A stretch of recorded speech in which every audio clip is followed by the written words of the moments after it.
আসসালামু আলাইকুম এভরিওয়ান। আজকে বাড়িতে কি বানানো হচ্ছে বলো তো গাইস? আজকে হচ্ছে ধুপি পিঠা। আমি এই যে মায়ের বাড়ি এসেছি তার মেন কারণটাই হচ্ছে পিঠে বানানোর জন্য। আমি নর্মালি তো পিঠে খাই না, তবু এই যে রসের পিঠা, ধুপি পিঠা, চিতাই পিঠা, এই তিনটে পিঠা আমি একটু হলেও খাই। তাছাড়া অন্যান্য পিঠা আমি একটুও খাই না, একটু টেস্ট করিও দেখে না আর কি বাড়িতে যদি বানাই। এই পিঠাটা আমার জন্য বানাচ্ছে। আমি খুব নর্মালভাবে পিঠে খেতে পছন্দ করি। কাজু কিশমিশ বাদাম এগুলো আমার একবারই ভালো লাগে না। এটা শুধু আমার জন্য বানাচ্ছে শুধু চিনি দিয়ে, মানে চিনি ছাড়া অন্য কোনো উপকরণ বলতে হালকা হয়তো ওই নারকেল দিয়েছে আর কি। আর এখন বানাচ্ছে মাটির চুলোয়। মাটির চুলোয় পিঠাটা একটু বেশি ভালো হয়, সেই জন্য মাটির চুলোয় বানাচ্ছে। আর এটা বানাচ্ছে তোমাদের দাদা ভাইয়ের জন্য। আমি যেমন পিঠে সেরকম খাই না, তেমন তোমাদের দাদাভাইও পিঠেটা অতটা পছন্দ করে না। এটা হচ্ছে চিনি সেরা, যেটা আটাতে মেশাচ্ছে। তো ভালো করে এবার মিক্স করে তারপরে ধুপি পিঠাটা বানাবে।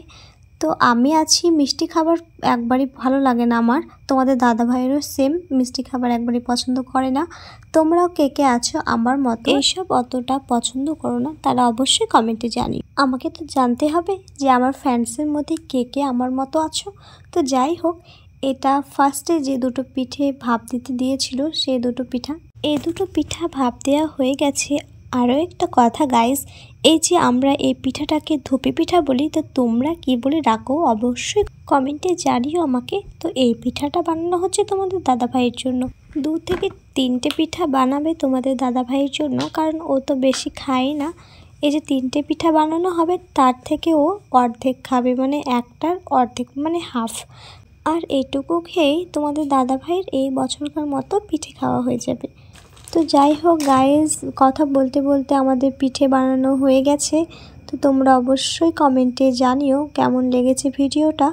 আর আমাকে ফলো না করে থাকলে ফলো করে দিও। ইউটিউবে যদি ভিডিওটা দেখে থাকো তো অবশ্যই সাবস্ক্রাইব করে লাইক করে দিও। তো তোমরা সবাই ভালো থেকো, আল্লাহ হাফেজ।